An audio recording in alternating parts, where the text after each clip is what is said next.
La leyenda negra contra España, propagada por alemanes, ingleses, holandeses, franceses e italianos, achaca a la España de Felipe II su intolerancia religiosa, como si el resto de Europa hubiera sido un mar de paz y permisividad.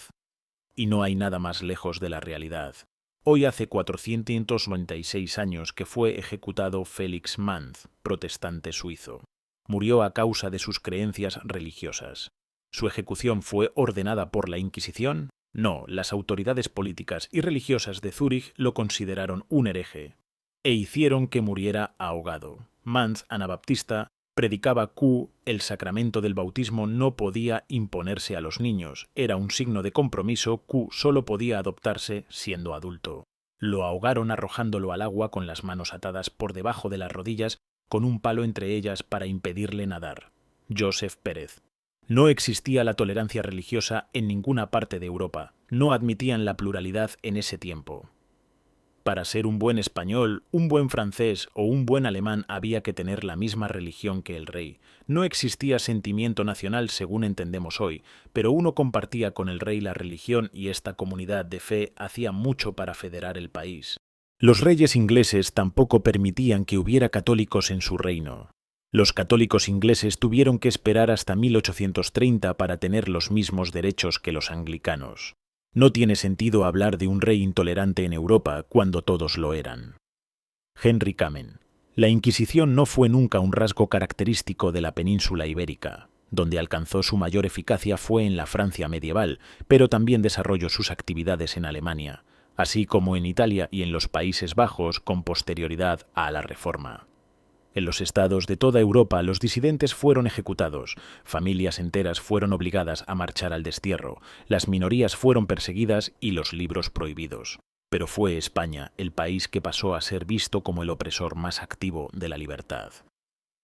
Dumont. La reforma de Enrique VIII en Inglaterra desencadenó su locura asesina.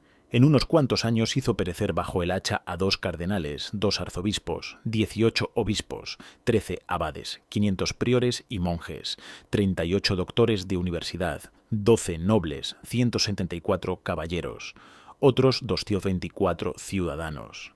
Desaparecido Enrique VIII, María Tudor la Sangrienta, esta vez en el bando católico, exterminaba a otros tantos. A continuación, fue, de nuevo en el bando reformado, la no menos sangrienta Isabel I la que hacía masacrar a calvinistas y católicos, indistintamente. Más tarde, cuando los puritanos accedieron al poder, instalaron su represión, desbordante, llegando hasta el genocidio puro y simple del pueblo católico irlandés, especialmente en 1649, con unas 40.000 víctimas, masacradas o vendidas como esclavos.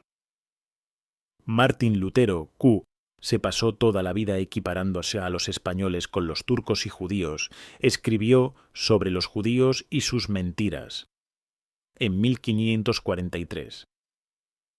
En ese panfleto rebuznó que las escuelas judías y las sinagogas debían ser incendiadas, quemados sus hogares y confiscadas sus propiedades.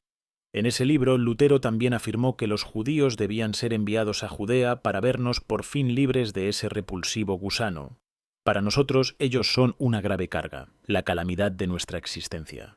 Son una peste enclavada en nuestras tierras. Lutero. Tendremos que expulsar a los judíos como perros rabiosos a fin de no convertirnos en cómplices de su abominable blasfemia y todos sus otros vicios y por ello merecer la ira de Dios terminar malditos junto a ellos. Roca Barea. Calvino empezó por eliminar cualquier atisbo de oposición a su doctrina. El procedimiento habitual fue la ejecución de los opositores para terminar siendo el dueño absoluto de la vida política, económica y religiosa de Ginebra. Roca Barea. Las ordenanzas de Calvino proscriben toda forma de disidencia y de disfrute. Se prohíben los días de fiesta, la música y el órgano en la misa y hasta las campanas. Los destierros y la hoguera se convirtieron en un paisaje semanal. Las víctimas de Calvino alcanzan las 500 personas en un periodo de 10 años.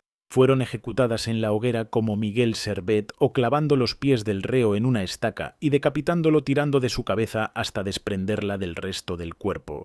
El 27 de octubre de 1533 fue quemado en la hoguera Miguel Servet por orden del Consistorio de Ginebra, influenciado por Juan Calvino, un reformista que no permitía que nadie pensara por sí mismo, y mucho menos Miguel Servet.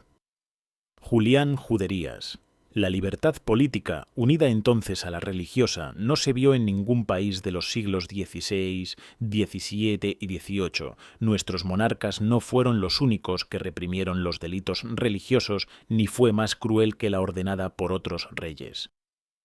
John Dumont.